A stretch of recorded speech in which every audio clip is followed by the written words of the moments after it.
જય શ્રી કૃષ્ણ, જય માતાજી. કેમ છો યુટ્યુબ ફેમિલી? બધાય મજામાં ને મજામાં જઈશો. તમારા બધાનું મારા આજના નવા વ્લોગમાં હાર્દિક સ્વાગત કરું છું. સમય થઈ ગયા છે સવારના 9 વાગી ગયા છે અને અત્યારમાં આપણે છે ને વાસી કામ બધું થઈ ગયું છે. ખાલી એક પોતું રહ્યું છે. પોતું છે ને હું સેલે રાખું. જસને બધા સ્કૂલે વયા જાય ને પછી નકર તો એ બધો નાસ્તો ને બધું ભરતા હોય, પાણીને એવું ભરતા હોય ને તો અડધું ઢોળે ને ફોડે ને એવું કરે. અને અત્યારમાં છે ને આ વાતાવરણ આવું છે ને એના હિસાબે છે ને ગળામાં પડે છે. તો અત્યારમાં તો શીખવું આવે છે આપણને. શરદી થાય નહીં શરદી, પણ ખાલી આમ ધૂંધવાયા કરે. એટલે અત્યારમાં આમ જો અત્યારમાં સવારમાં આપણે છે ને ફોનમાં જોયું હતું સુરતમાં વરસાદ છે, પણ અમારે જો અત્યારે ઘારિયા વાદળા છે. મસ્ત ફરતાય. આ બાજુ તો સવારમાં છે ને બહુ જ હતા, કાળું હતું. એ પછી જો રેડાતું આવું થઈ ગયું. ફરતું છે ને હવે તો સવારમાં તડકો હતો અને કોક છે ને સાટા કરતા હતા. અને મસ્તીનો અત્યારમાં ઠંડો પવન આવે, આપણને એમ થાય ધાબે જ બેસી જવું છે. અને મમ્મીને એ લોકો છે ને અત્યારમાં આવવાના છે. બપોર થાય ત્યાં પૂગી જાય, પણ મમ્મીને આવશે ને ત્યાં આપણે કામ એ બધું થઈ જાય. અને શિવ અને દાદા બે બારા રમે છે. શિવ છે ને તોફાન કરે ને એટલે દાદા એને બારા લઈ ગયા છે. હવે હું નીચે જાય અને પોતું કરી નાખું તો એ માંડ નવરી થાય. અને 2-4 દિવસથી તો છે ને આમ જો કેરી ખાઈને ગોઠલા એ હુંકવા છે આપણે. આ વરસાદનું એવું વાતાવરણ લાગે છે ને એટલે બપોર પછી જો સમય મળે ને તો એને ભાંગી નાખવા છે.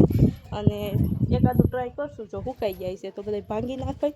અને નહીં સુકાણા હોય તો 2 દિવસ જવા દે. એ તો વરસાદ આવે તો નીચે લઈ લેવાય અને પછી તરત ભાંગી નખાય. નકર તો પછી છે ને ઘાર ઘરે ને તો કોઈ રીતે ભાગે નહીં. અને એમાં શિવ જો મારો અવાજ સાંભળવો જોઈએ. આમ જો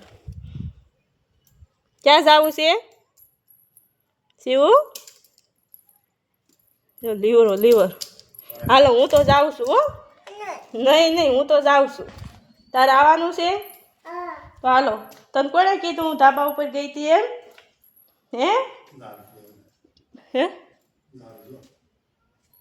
હેલા પકડવો જોઈએ દાદા એમ કહે છે. મને પકડે તો થાય કા ભાઈ. આમાં શિવ જો ઊભા ઉતરવાના દીકરા થાય કા ભાઈ. ક્યાં જવું છે? સાવી તો અમારે ભેગી જ હોય. બતાવી તો રાધુ જો શું છે એ ટીટના દીકરા. ધૂમ સવારી થઈ ગયા. જો કઈ ચાલુ તાર ગાડી? ક્યાં જવાનું છે? હાડીએ. તમે હાડીએ જ જઈયો. ત્યારે જો બપોર પછીનો સમય થઈ ગયો છે અને વાતાવરણ છે ને બીજે વરસાદ વરે ને એટલે આપણે અહીંયા ઘાર થઈ ગયો છે. એટલે આપણે છે ને ગોટલી ધાબેથી લઈ આવ્યા છે. અને જો હથિયાર કેટલા લીધા છે. થોડો ઘાર ઘરી ગયો ને તો એ જો આવી ભાંગે છે. એટલો ઢગલો કરી દીધો છે. દાદા મદદ કરાવતા હતા, પણ દાદાને આપણે છે ને દુકાનની થોડીક વસ્તુ લેવી હતી ને એટલે શિવને અને દાદાને બેયને મોકલા છે. અને મમ્મી અને માસી બાજુમાં બેહવા ગયા હતા. જો મમ્મી તો આવી ગયા, પણ એને તો નાક લીક થઈ ગયું છે ને તો બંધ જ નથી થતું. એટલે હવે પછી ધીમે હાઈનો સમય થાય એટલે હું રસોઈ ઘરમાં મુકાય અને મમ્મીને એનાથી આ થાય તો ભલે, નકર દાદા તો આપણે મદદ કરાવે જ છે. તો 4 હથિયાર છે. અને મારી પાસે તો જો આમ જો આ દસ્તો લોઢાનો. ઓલ શિવ પાસે નાની હથોડી હતી, દાદા પાસે મોટી હતી. આ છે ને થોડુંક ઓમ ઘાર ઘરી ગયો ને કોઈ રીતે ભાંગતા નથી. શિવ જો દાદાને કાનમાં આંગળી નાખે છે. હું કરતો હતો કાના?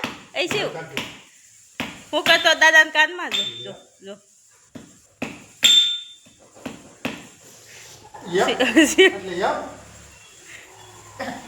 જો કાન ખેંચી લે, તોડી નાખશે દાદાને કાન. એનો કાન ખેંચે. જો 4 હથિયાર ને 4 જણા ગોટલી ભાંગવામાં મારા બાન માસી બધા બેસી ગયા. શિવ ધ્યાન રાખે. ક્યાં શિવ? દાદા એ ભાંગે, માસી ઓલ પણ છે ને ઉપરનું ફોતરું ઉખેડતા જાય. બાએ હથોડીનું હથિયાર ઉપાડી લીધું છે. મારાથી નહીં ભૂકો થતો, તમારાથી નહીં ભૂકો થાય બા? અમારા બાથી નહીં ભૂકો થઈ જાય.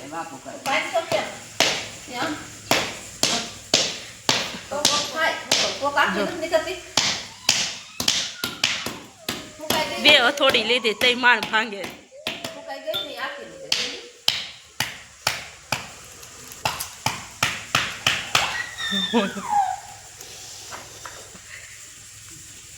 એક હેરાન કરવા વાળું નથી હજી. કાશી ભાઈ ક્યાં ગયો? બકુ ભરી જો તોડી નાખો, આંગળી તોડી નાખો. જો જો જો ફાઇનલી છે ને હાઈની રસોઈ બની ને ત્યાં 4 જણા ગોટલી ભાંગવાવાળા અને 4 સાધન હતા ને તો ગોટલી જો ભાંગીને તગારું ભરી અને તૈયાર કરી દીધું છે. અને મસ્ત જો દેશી મરચાં આવી ગયા છે. આને છે ને આપણે આજ નથી બાફવાની, કાલે બાફશું. ને આ મરચાં છે ને હજી ફ્રીજમાં નથી મૂક્યા, આગળ શેકશે. ઉનાળાના છે ને તળે ઓછા અને શેકે એટલે બારા રાખ્યા પછી ફ્રીજમાં મૂકશું. અને જો રોટલી બનીને તૈયાર થઈ ગઈ છે. અને કઢી તમે લોકો કહેતા હશો ઘણી વાર છે ને વ્લોગમાં સેલે ટાઈમમાં તો કઢી હોય જ, પણ વઘારેલી ખીચડી હોય અને પછી કઢી હોય જ. એટલે મસ્ત વઘારેલી ખીચડી કરી છે. અને આજે મેં ખીચડી કઈ રીતે કરી છે ખબર? પહેલાં ખીચડીને એમને સાદી બાફી નાખી હતી, પછી ગ્રેવીમાં વઘાર મારી અને મસ્ત કરી હતી. અને માસીને છે ને વઘારેલી ખીચડી ખાવી હતી. અને મમ્મીને શરદી થઈ ગઈ છે, મને શરદી થઈ ગઈ છે, એટલે આપણે ખીચડીનો પ્રોગ્રામ રાખ્યો હતો. એટલે પછી આપણે છે ને ખીચડીનો પ્રોગ્રામ કરી નાખ્યો. અને માસી હાટું કરી હતી, પણ માસીને બાજુમાં નણંદ છે ને એની ત્યાં જમવાનું થયું. એટલે પછી એનું તો માસીને ગરમ ગરમ બની ને તો એ થોડીક સખાડી દીધી. એટલે માસીએ સાખી લીધી ને અમે બધાથી 7:30 થયા છે. હજી તો ધૂપ દીવા બાકી છે અને એવું બધું બાકી છે. રોટલી કરી છે ને એટલે ગરમી બહુ થઈ ગઈ છે. એટલે હવે આપણે ઘડીક બારો ટાઢો પવન લઈ આવી. અને અત્યારે છે ને આમ જો પધ્યે વરસાદ હતો ને સંધ્યા કેટલી ખીલી છે, કેટલો પ્રકાશ છે, જો એટલો તેજ આવે છે. જો લાદીમાં ફરતું આમ છે ને ઓલી બાજુ એટલું અંજવાળું આવે છે. આમ જો પતરાની ઓલી જગ્યા છે